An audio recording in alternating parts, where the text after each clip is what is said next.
Today we're going to talk about spatial filtering of images.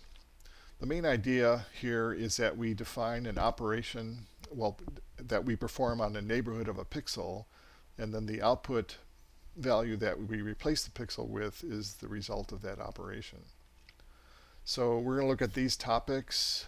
First, the use of linear filters in the form of correlation, convolution, and look at normalized cross-correlation for recognizing objects.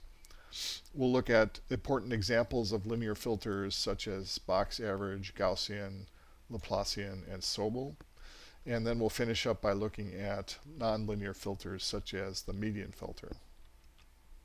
So in linear spatial filtering, we take a filter or mask W of size m by n, and we apply it to an image f of size capital M by capital N. So the image is larger than the mask. At each point in the image, we compute the sum of products of the mask coefficients with the corresponding pixels under the mask. We slide the mask over the image and apply it at every point. So the output at pixel xy is the sum of products of the mask coefficients times the image values. And this operation is also called normalized or just cross-correlation. So it's a linear operation because it satisfies the properties that if we multiply the input image by A, the output is also multiplied by A.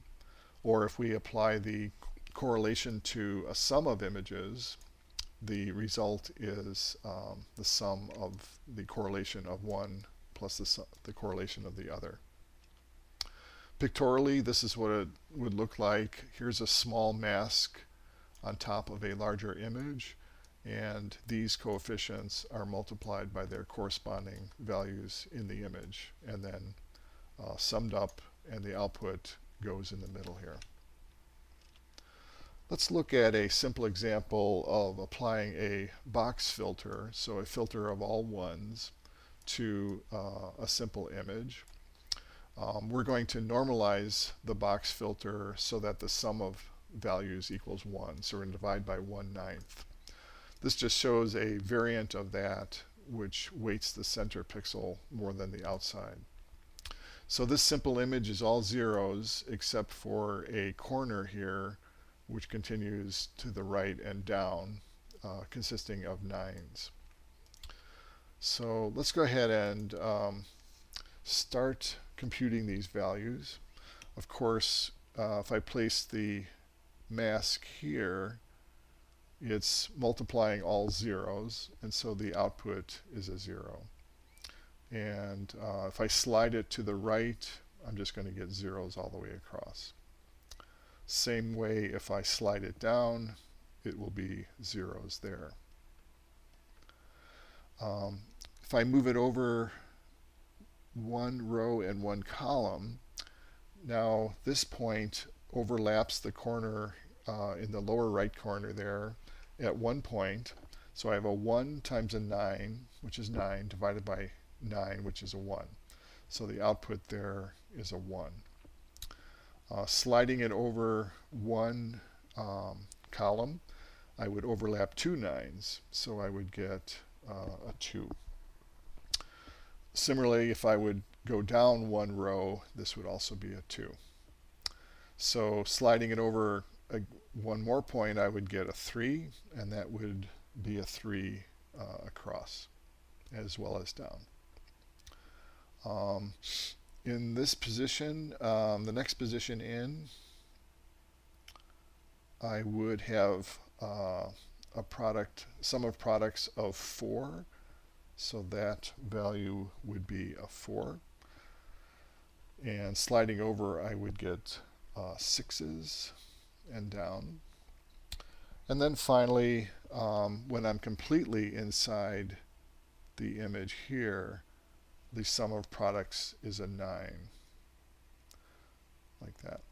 So when I'm completely inside the corner, I get just the original values of the corner. Let's look at an example in MATLAB here. So I'm going to create a, let's see here. I'm going to create a synthetic image consisting of, it's all zeros except a center portion of ones.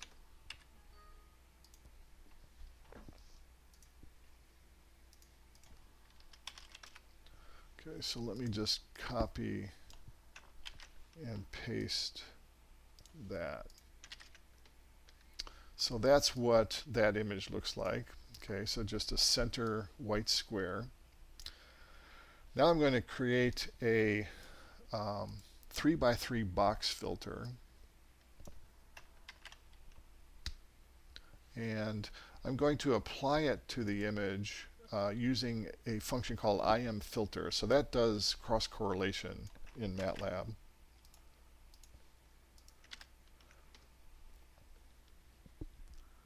So that's the result. Just looking at W, it's just 3x3 array of 1/9. So it looks very similar to the original image, except if I blow it up a bit here, you can see it's rounded off those corners like we saw with the example I did in the previous page. I can also use a function called fSpecial to create filters. So this one will create a 15x15 box filter. And I'll apply that to the image. So as you can see, that is much more blurry in the output here. And finally, I'll add a bit of noise to the image using MATLAB's rand_n function. So that adds Gaussian noise. So here is a fairly noisy square on a dark background. And if I apply an averaging filter to that, let's say a 5x5 averaging filter, you can see that does reduce the noise quite a bit. It greatly increased the contrast between the square and the background. Okay, let's look at sharpening spatial filters. So recall that the definition of a derivative is the limit as I take f of x plus epsilon minus f of x divided by epsilon. So in the discrete form, where we're restricted to integer values, we can take f of x plus 1 minus f of x. Or if we want to use a central difference, that would be f of x plus 1 minus f of x minus 1 divided by 2. To implement this as a mask, we write it as a 1/2 filter, which is a -1 plus 1. Or if I use a central difference representation, it would be -0.5, 0, plus 0.5. The Sobel operators are very popular derivative operators. They actually combine smoothing with the derivative. So instead of doing the central difference as I've shown here, it's actually a 3x3. So it's kind of a blend between the box filter and the spatial derivative. Let's look at an example of the Sobel x derivative on this simple image here. So again, placing the mask where there's all zeros just gives me a 0. Here the mask would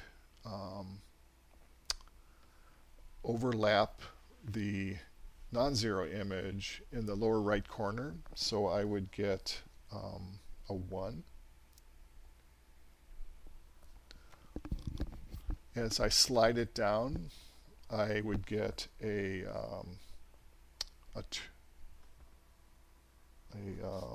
3.